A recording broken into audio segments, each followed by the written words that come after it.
Hello, folks, and welcome to The Farm. This is your host, Recluse, aka Steven Steiner, who is sitting in for Frank Zero today while he prowls the astral plane. Today, I'm joined by the great Colin Reid for a chat that's near and dear to my heart. Our subject today is the cult 90s sci fi series Babylon 5. Now, B5, as it's known to its fans, is not nearly as well known as some of the more storied science fiction franchises out there, such as The Outer Limits, The Twilight Zone, Doctor Who, Battlestar Galactica, and of course Star Trek, which it is frequently compared to. Like Star Trek, B5 seeks to be the thinking man's science fiction. It attempts to use the medium as a prison for tackling then current events that are while also using the same veneer of secular humanism as Star Trek. Nominally, it depicts a future for humanity that is steeped in science and reason, but with a few reactionary twists that are chalked up to nativism and primitive superstition. But like Star Trek, that's all window dressing. Babylon 5 is in fact one of the most esoteric and occultic shows to ever air on television. Today, we're going to take a look at some of these themes, in addition to the background, the creators, and the continued relevance of the show in today's world. So, Colin, are you ready to get going, man? Indeed, yes. All right. So let's start off with the background of J. Michael Straczynski. Can you give us a little bit of detail about that, the Babylon 5 creator? Yeah, so Joseph Michael Straczynski, or as he's more commonly known to his fans, JMS, was born in 1954, originally from Paterson, New Jersey. So not that long ago, I read his autobiography, which came out a few years ago now, called Becoming Superman, where he sort of tells a combination of his life story and his life as a writer, because Babylon 5 started in 1993, but Straczynski at that point had already been working in television for over 10 years. He's one of these guys that's written pretty much everything. He started out in animation, which is something I know Frank is a big fan of, and a lot of his early works were certainly a lot of animated shows that I grew up on when I was a kid. Stuff like He-Man and the Masters of the Universe, which was a show that he started work on just by, writing in and asking if he could contribute. So when he was at college originally, he dabbled in journalism and he wrote some plays as well. One of his earliest mentors was the science fiction author Harlan Ellison, who later became the creative consultant on Babylon 5. And Straczynski tells this tale in his autobiography of the time that, because when he was growing up, Straczynski was very poor. He had a very horrific upbringing by any accounts, if you going on what he writes about in his autobiography, in that his father, who was a Polish immigrant to America, was horrifically abusive towards him, and his mother and his sister. His younger sister, he would be beaten. His father actually destroyed his comics collection. He had apparently a complete set of the Jack Kirby Fantastic Four comics, which his father, I believe, ripped up and destroyed, which was very unpleasant. So Straczynski would steal science fiction novels from the local store. He also moved around a lot because his father was kind of a bit of a hustler. And so Straczynski would never settle in any one town. They moved constantly around the States. And Straczynski would steal books from the local stores and return them, having read them the next week. And at some point, he discovered Harlan Ellison as a big influence. And Ellison would actually leave his contact details and his phone number in the back of some of his novels. So one time, Straczynski, in his early 20s, phoned up Harlan Ellison and just sort of nervously asked him for some advice about how to become a more successful writer. And Ellison told him that basically his work must be shit if he's not having any success. He just told him, "Yep, if you're not having any success, your work must be shit." So that's kind of how he started out. So with the animation, so Straczynski got a job. He also interviewed Uri Geller very early on when he was a youngster, which was quite a random thing. Do you know like roughly like what year this would have been when he interviewed Geller? This would have been probably the mid-70s, I think, probably. Okay, so this would have been after Puharich's biography, Uri, came out, or like around the same I'm time. not Okay. Yeah, I'm not sure. He does mention it in his autobiography, but I think that he didn't have any deep connection with him. I think he just interviewed him for the local paper. Okay, I see what you're saying. Yeah, so with Straczynski's early work, like I say, he worked on He-Man and the Masters of the Universe alongside another writer called Larry DiTillio, who he would also work with on Babylon 5. DiTillio was the story editor for at least the first season and a half or so of Babylon 5, before Straczynski sort of took huge authorial control over the entire series. So yeah, with DiTillio, Straczynski then went on to create the She-Ra cartoon, which he wasn't actually credited with, but She-Ra being the spin-off of He-Man. So Straczynski and DiTillio essentially built the world of that show, but they weren't allowed any sort of authorial credit for that. And Straczynski consequently quit the show, which is something he certainly talks about it, that he is, he's fond of walking off of projects if he isn't allowed full control. And strangely enough, he's had an incredibly lengthy and varied career, apparently because of quitting multiple shows. And he worked then on Jason the Wheeled Warriors, which was another very weird early mid-80s cartoon focusing on intelligent killer plants and a magical root that defeats evil. And it's all very Dune-like. Jason the Wheeled Warriors, there's an alchemist who literally creates a mountain of gold out of lead, and there's a biologically engineered ecological plague in that show, which is very weird.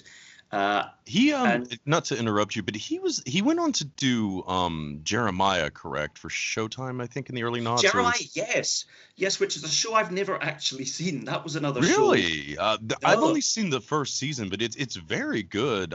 Yes, no, I'd actually been wanting to rewatch the second season in light of current events. But for those of you unfamiliar, it takes place in a kind of dystopian future where practically all of the adults were wiped out by a virus, and now the generation coming up had been teenagers or younger, essentially, when the virus had spread across the United States. The big section of it is set in NORAD, the underground facility in Colorado Springs. It's definitely very, very relevant, I think, in a lot of ways to what's going on now. But sorry, I didn't mean to interrupt you there, Colin. Oh yeah, that was another show that Straczynski claimed that he absolutely hated working on because he wasn't allowed full control, so he quit it, I think, early on. I wanted to ask you that if that was one of the examples of him dropping out over creative differences, because he left after the first or really early in the second season or something like that. I think so. Yes. It was one that he's very harsh about in his book. Yeah, but as well as that, I mean, just to give a brief breakdown, he worked on the Real Ghostbusters cartoon in the 80s. He moved on to work on episodes of the new Twilight Zone, Murder, She Wrote, Diagnosis Murder. He also worked with the future Star Trek producer Jerry Taylor on a show called Jake and the Fat Man, which brings in some of the Star Trek connections, which we'll probably get into later on. Of course, he diversified into comics. In more recent years, he's written a ton of comics. He's written Thor and Spider-Man. He wrote the 9/11 focused issue of Spider-Man, which was published immediately in the events of the 9/11 tragedy. He wrote before Watchmen, Superman, the first Thor movie, the Clint Eastwood film Changeling, the Sense8 series he worked on with the Wachowskis. So essentially, he's one of these guys that's done everything. But Babylon 5 is generally the big show that he's known for as his major work, really. And justly so. I know one of the things you had in your notes was that he had been involved with some what you refer to as pseudo-Christian group or something like that when he was younger. Do you happen to know the name of that outfit? Oh no, I mean he does talk about it quite a bit in his book, which I read a little while back, and I haven't quite done my research for that. But does he mention the name of it in his book or no? I think he does. Okay. But his whole thing was that he was very strongly an atheist and pretty much always has been, though he's clearly very interested in religion, which is something, again, that's very front and foremost in Babylon 5. But yeah, the group that he was in, they were more, I think he describes them more as essentially a social group.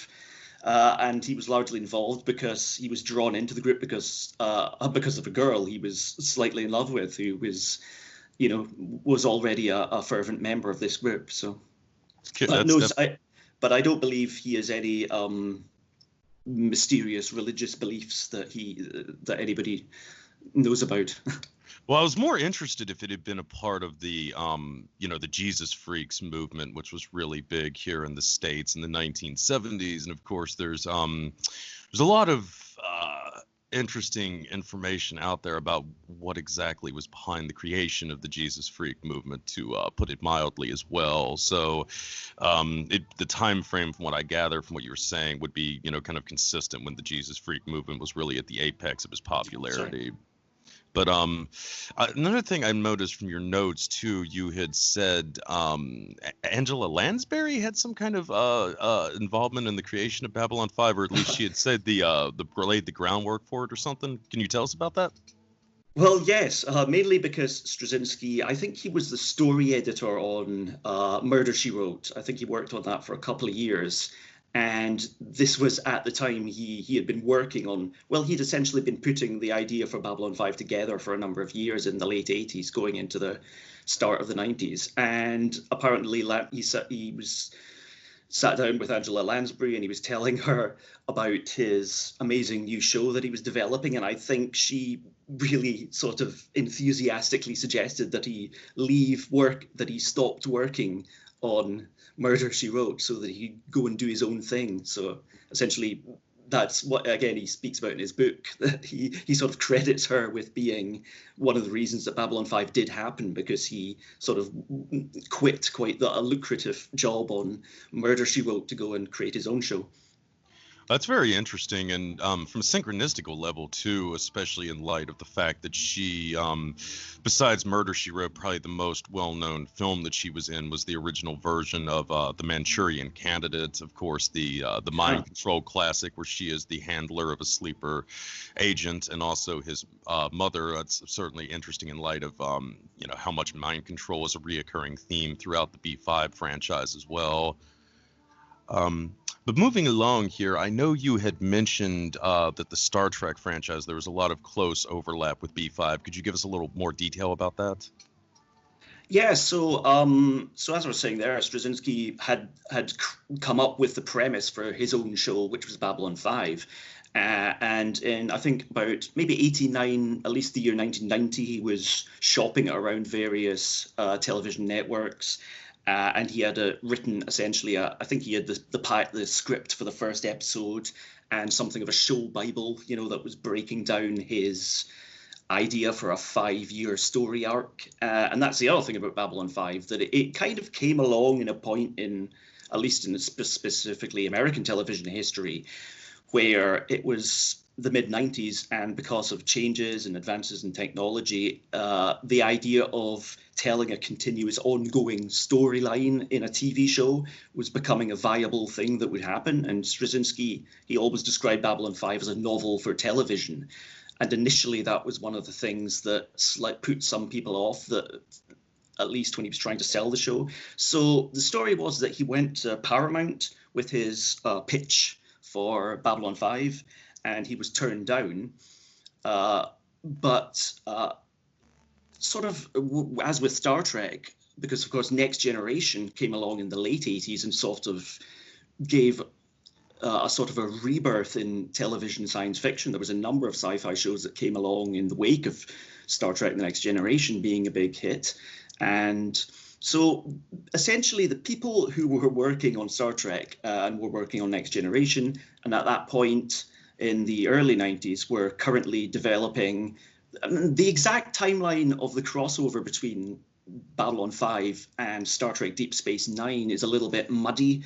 And certainly Babylon 5 fans, I mean, I remember as a kid, when I was a teenager, I was a fan of Babylon 5 and Star Trek. And I remember arguments in school I was having, when I was 15, 16, there was actually a group of people that liked Babylon 5 and a group of people that liked Star Trek, and we would argue over it. But yeah, I mean, certainly it was suggested that the the powers that be that worked at Paramount may or may not have been indirectly influenced by Straczynski's pitch for a sci-fi show set on a space station, because anyone who's familiar with Deep Space Nine, which was the second, series in the rebooted iteration of Star Trek, there's a lot of similarities on a sort of superficial level between Babylon 5 and Deep Space Nine. I mean, you could say maybe that it was kind of coincidence and kind of just the way television was going, in that both shows had a very overarching storyline that sort of continued episode by episode and year by year, and dealt with diplomacy on a space station. I mean, both shows have a captain who is a war hero and something of a religious figure to an alien race. You also have a sinister extraterrestrial race who are manipulating sort of events and sort of interfering in other races' progress. You have the sort of decline into sort of an interstellar war and all of the sort of problems that come with that and the politics thereof. So, I mean, Straczynski himself has said that he didn't think Babylon 5 was stolen by the Star Trek people, but certainly it's interesting as well. And also going on to when Babylon 5 got started, the show started, the pilot of Babylon 5 went out in 1993, and I think very soon after that, the first series of Deep Space Nine aired. And Babylon, The Gathering aired in February of '93, and I think DS9 came out in the fall of that year, like September, October, thereabouts. Oh, sorry, I didn't mean to interrupt you, but yeah, and then there was a lot of other overlap with the cast and some of the other stuff too, correct? Yeah, a lot of the same. I mean, when Babylon 5 started, I mean, famously, Straczynski wrote, I think, something like 97 out of 110 episodes of the show, but I think it was 92 out of 110. But a number, pretty much all of the guest writers who worked on the first series of Babylon 5 had also written for Star Trek. You had people like Classic and Next Gen. You had people like DC Fontana, David Gerald, Mark Scott Zicree, all of whom had previously written for Star Trek, as well as other shows. And also Straczynski's wife at the time, Catherine M. Drennan, herself was working on Next Generation as, I think she was a sort of a script editor or script assistant, and she quit working on Star Trek out of, I think, loyalty to her then husband, because she discovered that they were working on this show which seemed uncannily similar to the show her husband was currently getting up and running at that same time. So yeah, and there was also several cast members. I mean, Walter Koenig, of course, who had played Chekhov in the original Star Trek, of course, has a reoccurring role as Bester. And was it Andreas Katsulas, the guy who played Jakar? Yeah, he also had a reoccurring role as a Romulan, and there were some other, actors that had guest starred in both series too. I believe David Warner. I know David Warner appeared in B5 at least once. I'm pretty sure he was in Next Gen, if I'm not mistaken, maybe even a couple of episodes. But certainly there was just a lot of very interesting overlap with all of it. And another point I wanted to make too, before we kind of get going here, was just the whole the state of affairs with American television at the time the B5 had come out. TV in the United States had always been very episodic up to that point. It was essentially designed so that if you had never seen a particular series in your life, but only had kind of a vague concept of the premise of it, you could tune into an episode, you could watch it for about 10 minutes and then know exactly what was happening. So there really was no attempt to connect stories, over the course of more than one episode, unless you were maybe doing the occasional two-parter or something to that effect. There had been several attempts to do more of a novel-like approach, obviously outside of soap operas. In the case of David Lynch's famed Twin Peaks series, which also Mark Frost, I should add, had a huge role in as well, and he's unfortunately never given the credit for it that he deserves.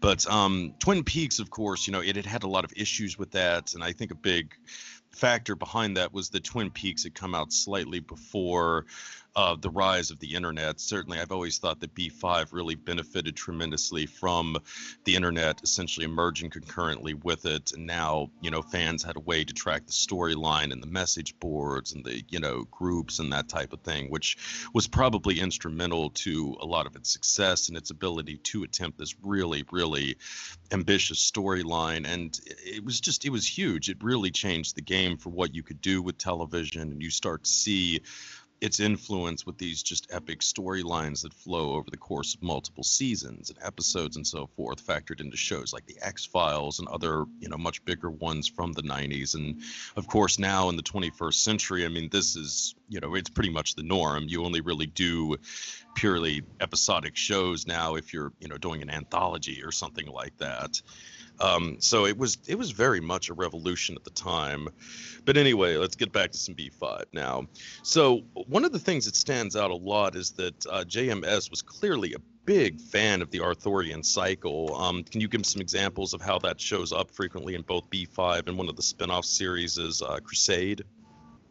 Yeah, I mean, I can't say I'm a massive expert on the Arthurian cycle, but yeah, I mean, there's a lot of characters. There's definitely some crossover in Babylon 5 where Straczynski has borrowed certain things in terms of the overall structure. I mean, I think maybe Londo and Jakar are kind of meant to be like Lancelot and Gawain, possibly. And Delaine is perhaps Morgan Le Fay rather than Guinevere. And you have a character like, well, in the first series, you have Sinclair, and after him he's replaced by Sheridan, and that's essentially the King Arthur figure, I think, really.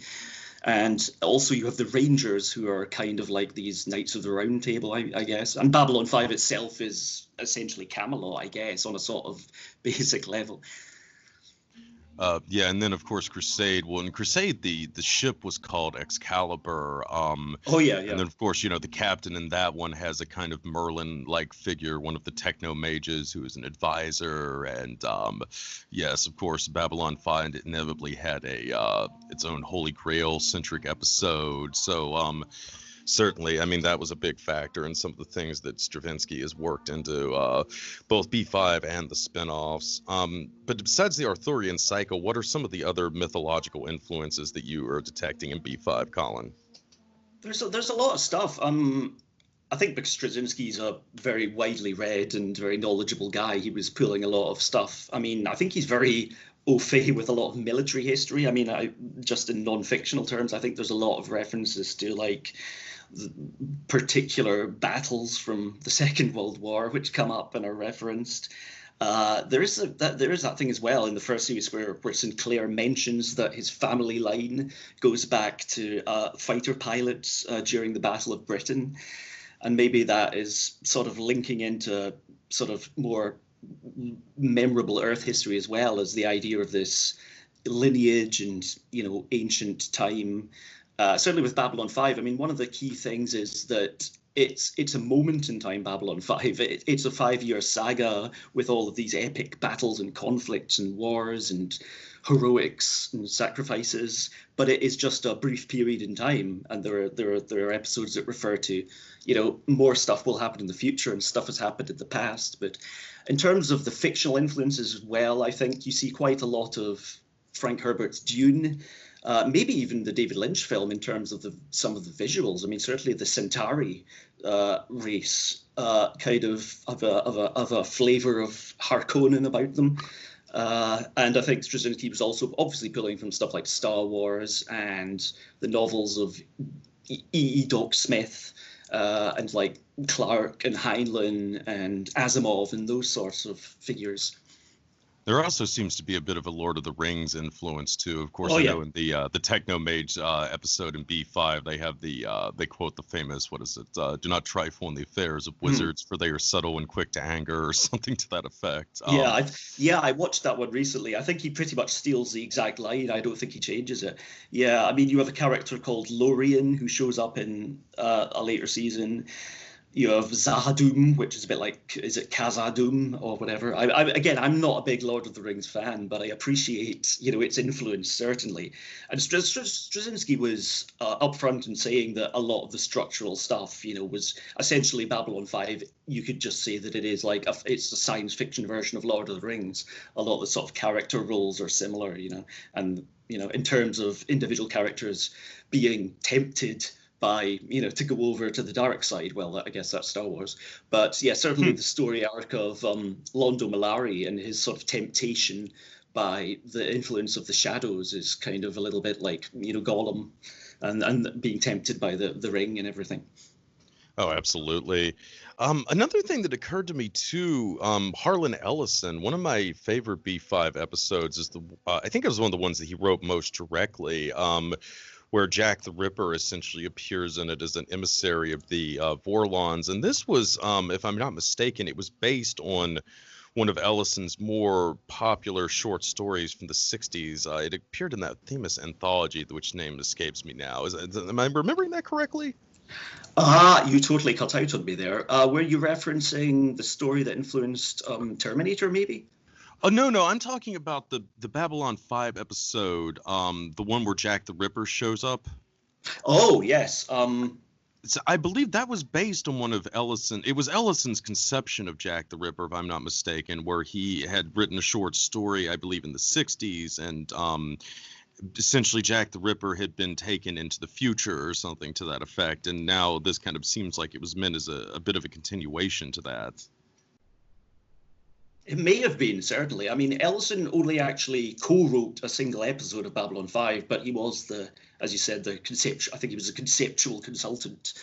And Straczynski said that he was a big influence, and always Ellison was kind of like his spiritual mentor. Yeah, there was that episode which I watched a couple of days ago, actually, in season 2, where you've got the Vorlons, who are the sinister and inscrutable, one of the sinister and inscrutable alien races who bring this character to the station to interrogate Delenn, Anne Sheridan, and sort of essentially find out if they are the right people in the right place at the right time. And the big reveal, which I seem to recall people were slightly sniffy about, at least reviews, thinking it was a little bit absurd that this character is actually Jack the Ripper and has been he got abducted by aliens essentially and brought forward in time 400 years to sort of test people on the space station. Yes, no, it is certainly a quite a dramatic reveal there at the end, to be sure.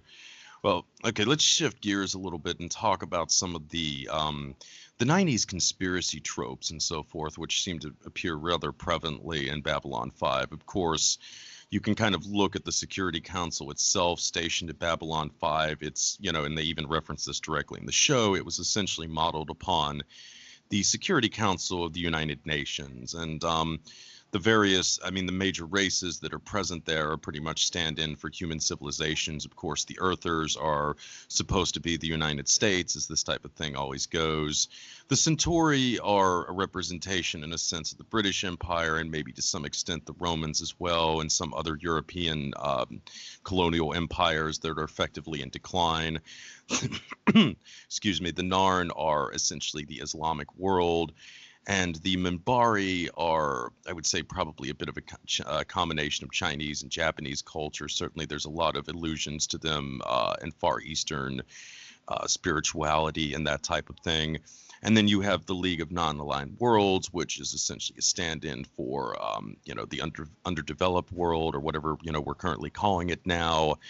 And certainly, the show, the kind of overlining premise is how they effectively form a global, or I shouldn't say global, a galactic empire, a galactic world order or something, which really, seems to play into a lot of the UN-backed one world government conspiracy tropes that were so prevalent in the 90s and certainly have been getting a lot of attention again in recent weeks. But obviously this was hardly the only one. Colin, do you want to go into some of the other tropes that you detected showing up in the show? Yeah. as we were saying earlier, certainly in terms of the way television was changing. I mean, Babylon 5 was similar to Deep Space Nine, which dealt with a lot of the same things. And of course, you also had the X-Files at roughly the same time period, which was dealing in a lot of these sort of, the ideas of not trusting your government, and the idea that the people that are in charge are hiding stuff from us, and that governments are corrupt. And, one of the main things that happens in Babylon 5 is this sort of, it's interesting because the central villain in the show is this Earth President Clark, who, I don't know if he was named after Arthur C. Clarke. I kind of wonder if he was or not. But yeah, I mean, Clark is a character who is interesting in that he's the central villain of the show, but we never see him, essentially. He appears very briefly, but he's set up as being the corrupt official. And it's seeded very early on in the first series, which is interesting because the first series, there's a lot of standalone episodes. And certainly the show was criticized a lot early on for looking a little bit cheap, and certainly it didn't have the budget of the likes of Star Trek or any other big budget sci-fi show. I mean, there's so many examples of, you can see where you go into one of the characters' crew quarters. They've clearly just filmed it from a different angle and thrown a rug across a table to make it look different.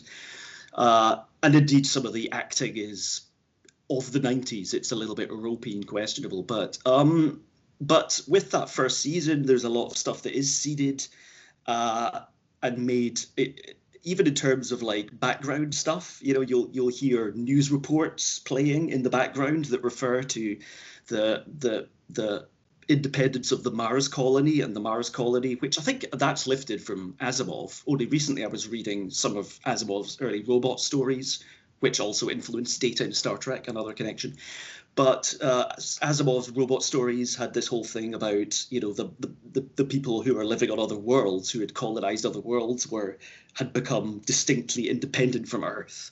So you have the Psicorps, who are one of the more interesting elements of Babylon 5, who are the telepaths, and I think it's established that psychic powers started to emerge in human society. In fact, emerged all over the galaxy, essentially. Most of the races had telepaths emerge at about the same time, which isn't a coincidence. And the Psicorps takes power on Earth and is essentially manipulating events in the background. And, in a lot of ways, that's similar to in the X-Files. You have the Syndicate in the X-Files, who are the sinister organization who are collaborating with the aliens, and you have the Psicorps in Babylon 5, who are to some extent collaborating with and being manipulated by the shadows. Yeah, no, I mean, it's definitely really interesting, some of the things that they were able to work into all of this, incredible tapestry. But let's stay on the Psicorps for a moment, because there's a lot of themes of mind control that occur throughout the series, and a lot of them are directly related to the Psicorps. Could you get into that a little bit? Yeah, it happens a lot. I mean, when I was a teenager, I was also reading the Judge Dredd comic. In Judge Dredd, there's a supporting character called Anderson Psydivision, who is a telepath who is at the same time in the 90s, there was uncannily similar storylines going in the Judge Dredd comic about a corrupt sort of organization of psychics, who were manipulating people. Yeah, I mean, one of the central characters, at least for the first few seasons, is Talia Winters, who's she's described as a licensed commercial telepath, and is essentially someone who you can employ in business deals, to sort of find out whether the person you're doing business with is legit or not.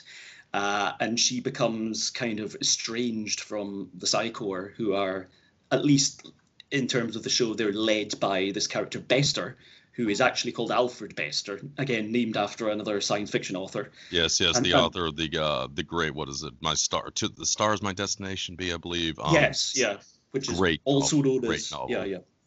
Sorry, just had to interject that. It's such a great book, and it really should be more read. I was going to say, it's also known as Tiger. It's either called The Star Is My Destination or Tiger. It had different titles depending on where you were, I think. But yeah, Bester, who is played by Walter Koenig, I think it's pronounced Koenig. You're probably Yeah, Walter Koenig, who of course is probably best known for playing Chekhov in Star Trek, and Koenig is really fantastic. He's only in maybe 7 or 8 episodes of the whole series, but he plays this very sinister, manipulative, sleazy leader of the telepaths who is constantly, trying to interfere in goings on on Babylon 5. That character was, in fact, another influence on Babylon 5 was the 60s TV show The Prisoner, which I don't know if you're familiar with or not. Oh yeah, I love The Prisoner. Oh yeah, that's one of my all-time favorite shows. Yes, excellent show. But yeah, I mean, he does that whole. Yeah, I mean, there's definitely. Oh, go ahead. Yeah, I couldn't hear you for a second there. No, yeah, I mean, there's some definite lifts from The Prisoner. Just even the fact that Bester does this little salute, and says "Be seeing you" when he's departing, which is a direct lift from The Prisoner. And there's a couple of episodes which very deliberately borrow from The Prisoner. I mean, that episode with Jack the Ripper you were mentioning earlier is done in a very sort of a theatrical style, in that it's filmed on a fairly empty set with spotlights and has characters essentially going head to head. And there's a later episode as well, the one where Sheridan is being interrogated in what I think called Intersections in Real Time. And the episode is filmed essentially in real time without breaks. And it's essentially 2 people facing each other in a room with not much else happening. And that is, I think Straczynski had said that he was very heavily influenced by, I think it's that penultimate episode of The Prisoner. Yeah, it's the second to last episode when they bring back the one number 2. I think it was the first time they had really brought back a number 2, and he was interrogating him in that, like you're saying, that vacant room, and that was right before the final mind-blowing episode, complete with the Beatles song "All You Need Is Love." Yeah, and The Prisoner also being another show which is very much, anti-establishment, very much about a sort of government conspiracies, although in The Prisoner it's much more abstract, and nothing is made very clear, certainly. And The Prisoner ends on a note of complete psychedelia and surrealism, but with Babylon 5 it's more about real-world concerns.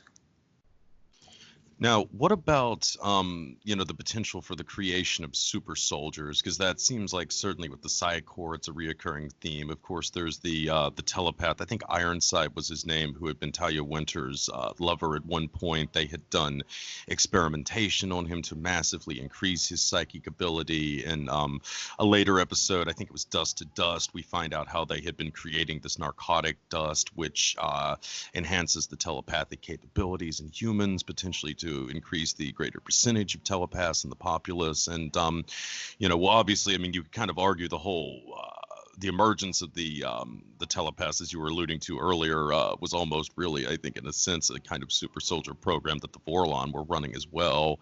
Do you see these parallels as well, Colin? Oh yeah, I mean, also with the MKUltra stuff and the overall mind control thing, which there's the one episode, I've forgotten the title, Passing Through Gethsemane, I think it is, where you have the character played by Brad Dourif, who is, he's a monk. Oh yeah, I think, the mind wipe thing. Yeah. And he essentially discovers he's a serial killer who has been completely mind wiped and reprogrammed as someone else.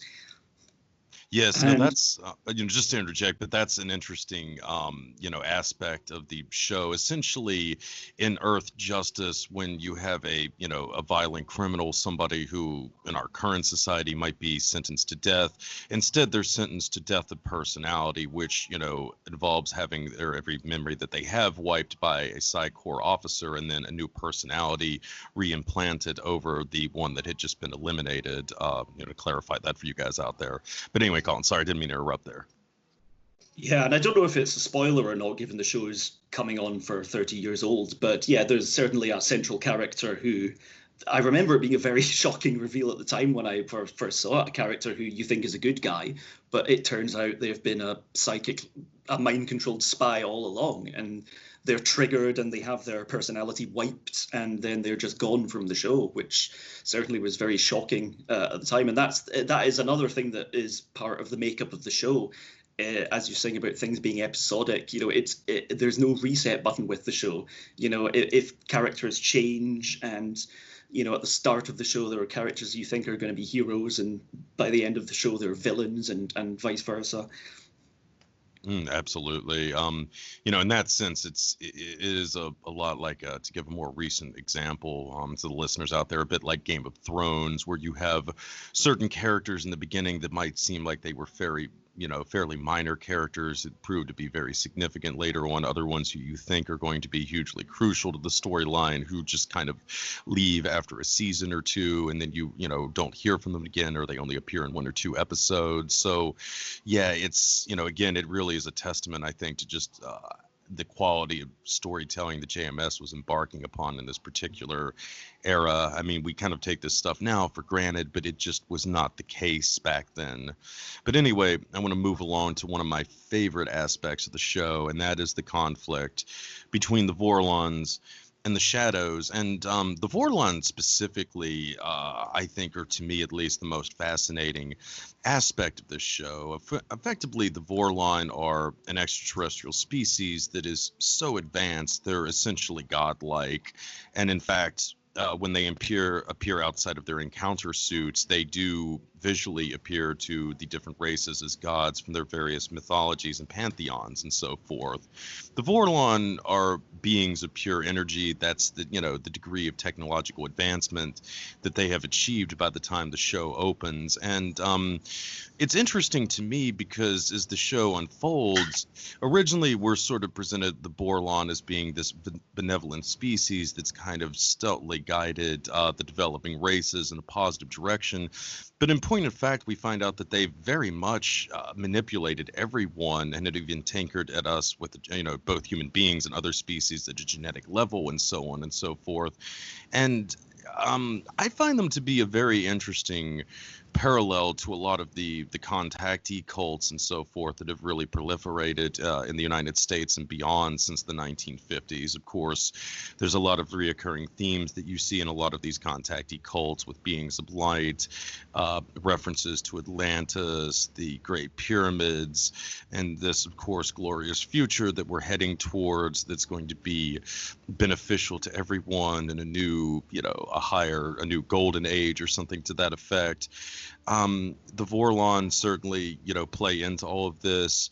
And but as the show unfolds, we find out that they're really, quite a ruthless species. In point of fact, there's one of the major species where Kosh officially, that's the Vorlon ambassador, Kosh essentially appears to him in a vision, in a dream, or actually I should say it was a vision brought on by drugs. And he appears to this individual as a character from his mythology, from his religion, one of their greatest prophets, and essentially instructs him that the species has to be willing to completely sacrifice themselves for the greater good. Yeah, and you could maybe argue that in the case of the show, there had to be sacrifices made for the Shadow War and so on and so forth, but it's just the fact that it's done in such a dishonest fashion. Kosh does not directly appear to this individual and tell him the factual basis for his request of sacrifice. Instead, he tries to manipulate him through his spiritual beliefs. And, this seems to be something that's very relevant when you look at a lot of the contactee cults that have proliferated really since the 1950s and so forth. So, that's certainly, I think, one of the more compelling aspects of Babylon 5, something that JMS probably didn't even completely intend when he had designed the concept of the Vorlons. But nonetheless, I do think that in the context of, real world events with the proliferation of so many UFO-based cults, cargo cults, whatever you want to call them, in the last 60, 70 years, and what he depicts with the Vorlons doing as a kind of spiritual manipulation of these various extraterrestrial species. It's a very interesting parallel, and it's very compelling. But I don't want to belabor this point too much. Colin, do you want to tackle the Shadows for a minute and tell us a little bit about them? Yeah, well, as you're saying there with the Vorlons, who, that all ties in as well to the sort of central themes of the show about free will versus determinism, and how do people act in a time of war. And there's certainly that sort of with the Vorlons and with the Shadows, it's that sort of ancient astronaut concept is in there, that both the Shadows and the Vorlons have been manipulating particular races to push them in certain directions. And it is that thing that because they're called the Shadows, and as they're sort of seeded throughout the show, I mean, we don't really get to see the Shadows till, well, a couple of times in the second season, and they start to become a big deal in the third series. But yeah, I mean, really, because they're called the Shadows and because they seem to be evil and they're manipulating people left, right, and centre, then we must perceive them as being bad. And the Vorlons, who all we learn about the Vorlons really is that we don't learn anything about them. The Vorlons are so mysterious that, as you say, no one has ever actually seen a Vorlon. But at the point where we do see a Vorlon, they're interpreted based on the individual's religious belief systems. So people see them as angels or spiritual creatures. But yeah, I mean, the Shadows are certainly interesting in a lot of ways like that. Yeah. Yes, of course, in the show, they're essentially depicted as being Lords of Order and Lords of Chaos, respectively, with obviously the Shadows being the latter. But yeah, as the show kind of unfolds, it becomes more and more evident that the differences between the two are certainly not nearly as significant as we had been led to believe at the onset of, or at least when the struggle between these two species was first revealed to us. But, can you get into a bit about the significance of the struggle from a spiritual standpoint? Because it does seem like there's a strong air of Gnosticism and Manichaeism and so forth behind all of this. Yeah, I mean, I think you have this sort of central struggle, as you said, with the chaos versus order between the Shadows and the Vorlons, and how the two are essentially, they become interchangeable. And that's sort of played out on a sort of, you see that on a macro scale with the Vorlons and the Shadows, but on a micro scale with the characters specifically of Londo and Jakar, who are the sort of the warring alien ambassadors, who are they're the big sort of Shakespearean tragedy of the show. It starts off with Londo being the sort of tragic sort of figure who's been oppressed by the Narn, and his entire civilization is very much on the steady decline, while Jakar people are kind of seen as being quite threatening and empirical in their intentions. But of course, that very much changes as the show goes on, and a lot of that is played out. And even with the Minbari, who are, a lot of what you see of the Minbari is essentially Buddhist. You have essentially you've got that concept of the Minbari souls being reborn in human bodies, which also is a bit of a sort of new age mystical sort of, alien concept of, the sort of transmigration of souls and the sort of aliens sort of influencing the development of humanity. You also have a supporting alien race on Babylon 5 who are kind of only referenced a couple of times, but they're called the Streebs, and they are the ones that are, well, they're quite clearly named after Whitley Strieber, and they're the ones that are the grey alien analog type characters. And there's one particular scene which is kind of like a throwaway, a jokey bit about they have the sort of the court type scenario where someone is trying to sue the grey aliens for abducting their grandparents hundreds of years into the past. And the Minbari are quite obsessed with triangles as well. So the Minbari have that grey alien sort of vibe about them, even to the extent that their ruling body is called the Grey Council. And they meet as well, which I only noticed a few days ago watching it, in that there are nine aliens that meet in this Council of Nine. We'll get to that. We'll get to that in a second. But yes, no, that's definitely a really interesting aspect of it. So, okay, another thing that to me is really interesting about the series is how much it seems to have kind of been at the forefront of what we would now think of as the transhumanist movement. Of course, with the Vorlon, they're sort of held up as the definitive, the most advanced alien species, and they have, of course, reached a technological stage that is so advanced that they've transcended their physical form. They essentially now exist as beings of pure energy, and of course, with the season finale of, I believe it was the 4th season, we end up seeing that humans eventually evolve in a similar fashion, where we also have given up our physical forms. We also become beings of pure energy, and this kind of seems that JMS is implying that this is the most natural course of evolution for an advanced civilization to follow, so to speak. Do you see this kind of hint of transhumanism as well? Yeah, I mean, there is that one episode which kind of dispenses with the main sort of cast and the setting of the show, and shows us various scenarios advancing into the far distant future, where I think it's revealed that eventually the human race does evolve and we become one with the Vorlons, essentially. And it is to do with that idea of cycles of time and history, and that everything that happens in Babylon 5 is essentially meaningless, because all the battles and struggles are just little steps along the way to that sort of final point of ascension where we become at one with the alien intelligence. And what about the Technomages? Do you also see them maybe fitting into this kind of transhumanist motif? I mean, certainly they have attempted to explore technology, advanced technology, to the point that it's indecipherable from magic itself. Certainly they're one of the more interesting species that we encounter across the entire franchise. Yeah, with the Technomages, who are they're kind of incidental in Babylon 5. They actually have the lead character in the spin-off show, who is a Technomage, the very short-lived spin-off show. But yeah, I mean, it is that thing of magic and science, being indistinguishable from each other.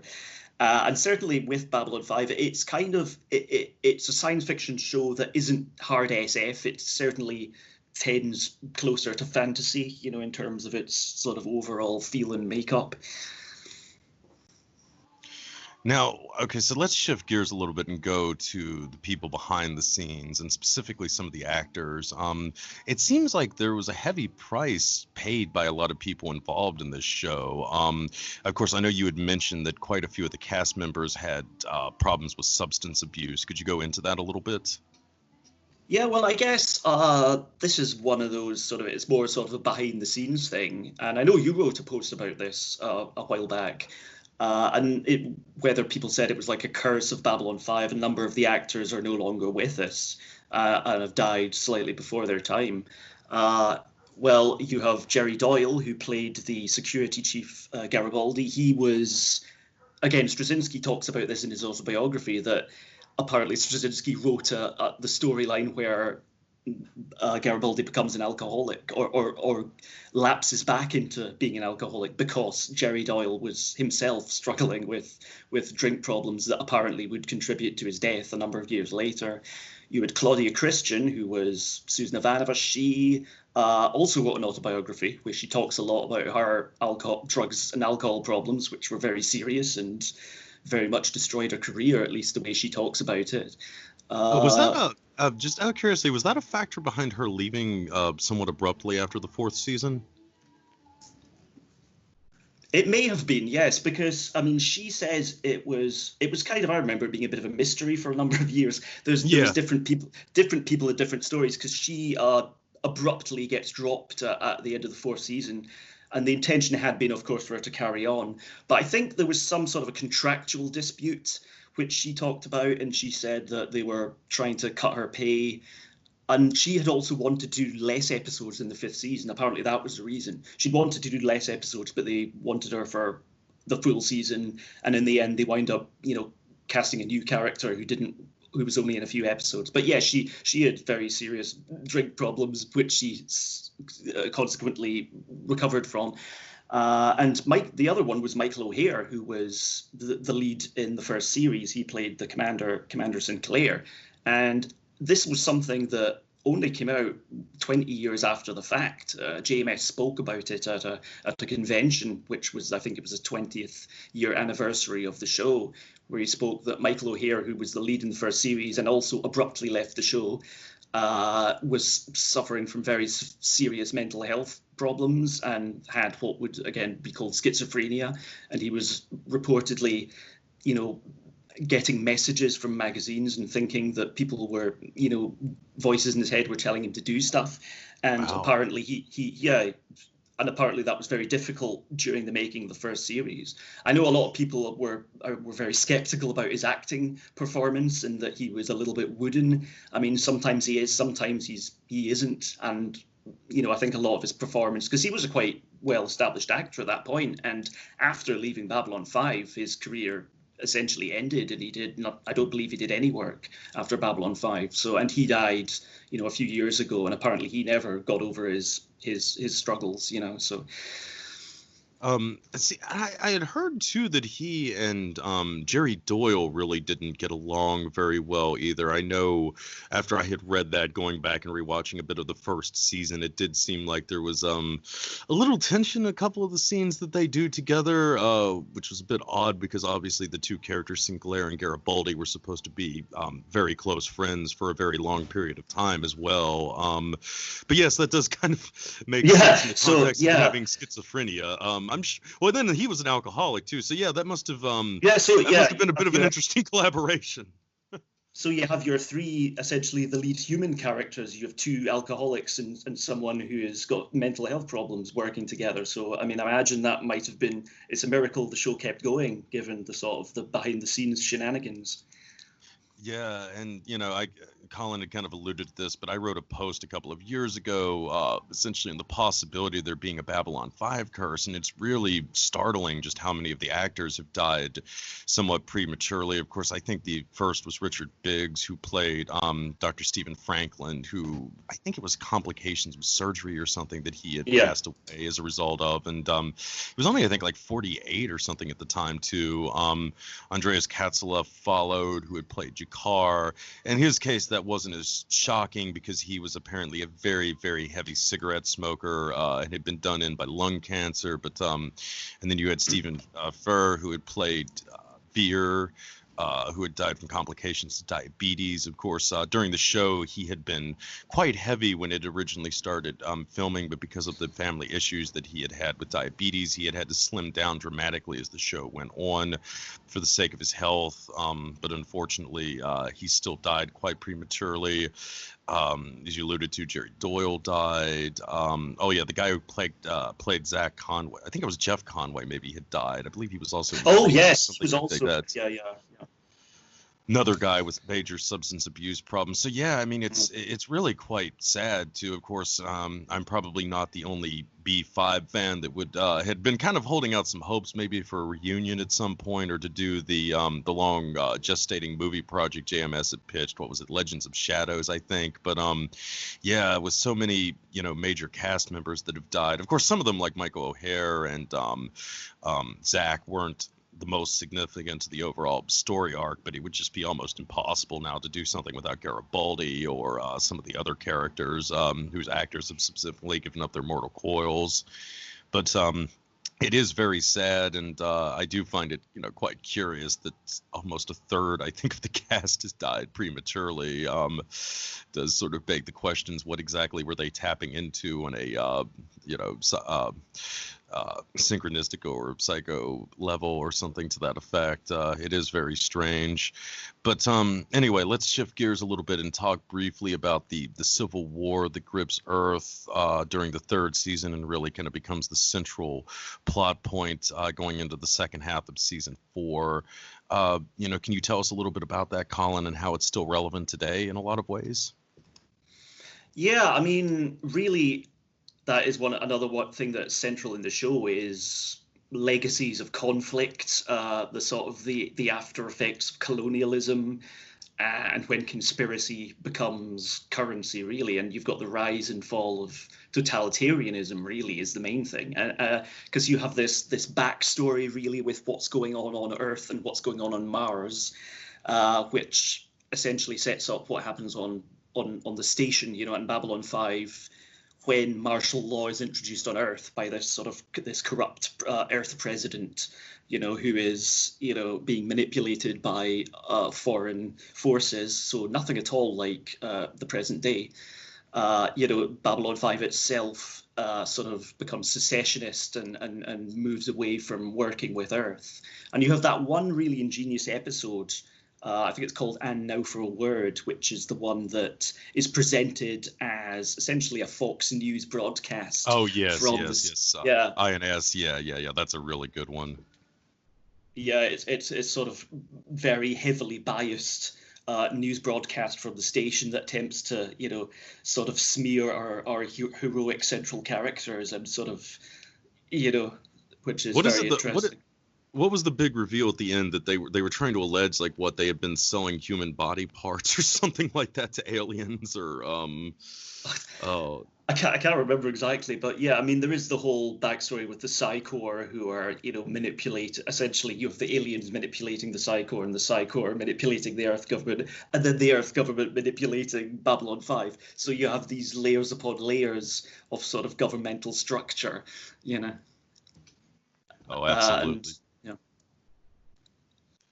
And really of history being written by the winners, the idea that the people are in control, are the ones that are telling the narrative. No, absolutely. I mean, it really is quite fascinating, especially, in the context of B5 and our current situation now, where you sort of see this contrast between nationalist forces represented by the Earth President Clark and this kind of globalist faction represented by the B5 crew and so forth. Certainly, it's one of the many eerie parallels that show up in a lot of JMS's work over the years. Certainly, that I alluded to earlier with Jeremiah as well. But before wrapping up, we almost inevitably had to come to this topic. For those of you who are longtime listeners of the farm, you know that we are quite obsessed with the Nine here. To give a bit of brief background on that, the Nine were allegedly a extraterrestrial intelligence that had been uncovered during several seances in the 1950s. Obviously, this is not the first time an extraterrestrial intelligence allegedly spoke to somebody in a seance, but these particular seances were conducted by an artichoke scientist and several significant blue bloods, families like the DuPonts, the Astors, and so forth, not marginal figures by any stretch of the imagination. And the Nine would go on to become a kind of garden industry unto themselves. They were first revealed to the public in 1974 when the artichoke scientist Adrena Puharich published the biography of Uri Geller that I alluded to earlier, Uri. And they had also been stealthily worked into several revered science fiction franchises. Of course, Star Trek is the really famous one. There's no shortage of information out there about the Nine's ties to Star Trek. You can look at the Stargate conspiracy. You can look at Peter Levenda's first book in the Sinister Forces trilogy, aptly named The Nine. So that's all out there. But we also had a recent discussion with the great Christopher Knowles of The Secret Sun about the possibility that there also are allusions to the Nine in the Doctor Who franchise in the UK as well. And certainly it seems like Babylon 5 is no exception either. Of course, we had talked about this earlier. The JMS had interviewed Uri Geller many years ago when he was still, I believe, a teenager.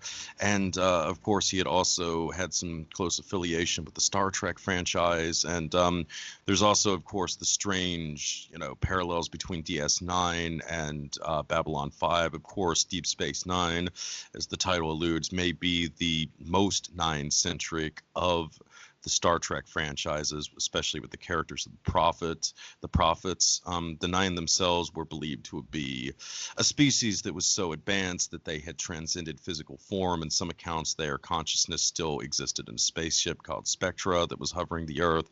In other cases, they were just simply beings of pure energy. They had appeared to us as gods for many years. The name the Nine was actually taken from the Grand Ennead, the pantheon of ancient Egypt, and so forth. So it definitely seems like there are some allusions to these entities, beings, whatever you want to call them, in Babylon 5, wouldn't you say, Colin? Yeah, I mean, JMS makes a point of delving into the religious beliefs of the various alien races, certainly with the Narn, the Minbari, and the Centauri as well. the Centauri have a great maker who is not really developed in a massive amount way, but even the idea of prophecy, and to do with the idea, as you're mentioning, about those sort of UFO cults and the contactee stuff. The Minbari, one of the central mysteries of the first series is to do with a prophecy that the Minbari have figured out to do with how the human race will become important in their future, and that is something that is obvious. It's sort of divined. It's almost it's tied in with the sort of the alien abduction sort of imagery, and it's the idea of the human souls crossing over into alien souls and the like. So there is that. Yes, JMS, who has always been an atheist, but religious belief and sort of particular types of, occult thought are certainly very present in the show all the way through.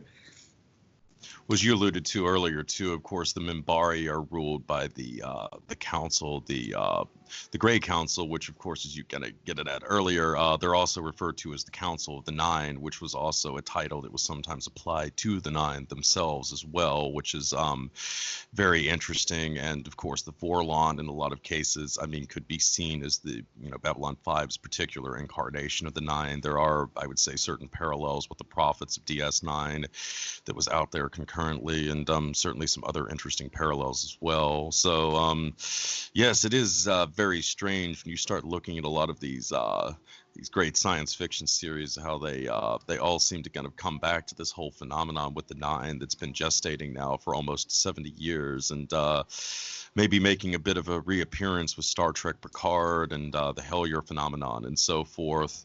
Colin, is there anything else you wanted to add before we wrap up? Yeah, as you're saying, we just talked about Picard recently, and there's a lot, in a weird way, Picard, the series, feels like a really compressed sort of remake of Babylon 5 in a lot of ways. But maybe it was like, I think it was, I was a fan of the Babylon 5 when it was first on. I remember watching it quite religiously. It was about the only show I watched on television in the late 90s. Maybe it was we were living in more conspiracy inclined times then, which have sort of come back around. And maybe it was just a case of leading up to the millennium when the year 2000. Which, wasn't quite as apocalyptic as the world would be 20 years later. Well, even though I think like a year or so later, it was kind of a head fake with all the Y2K hysteria, and then you had 9/11 kind of right afterwards. Yeah.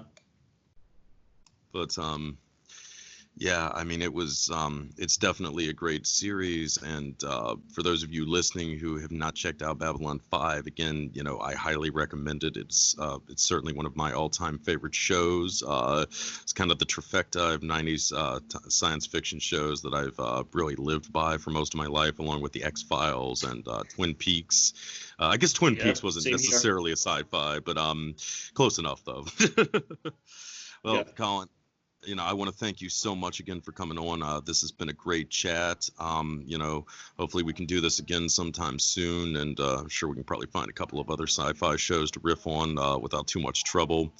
Anyway, for all of you out there in listener land, thank you so much for tuning in. We will be back next week once I figure out what our topic of that particular week will be, and we've definitely got some big things coming up in May, some very cool interviews that I'm very excited about.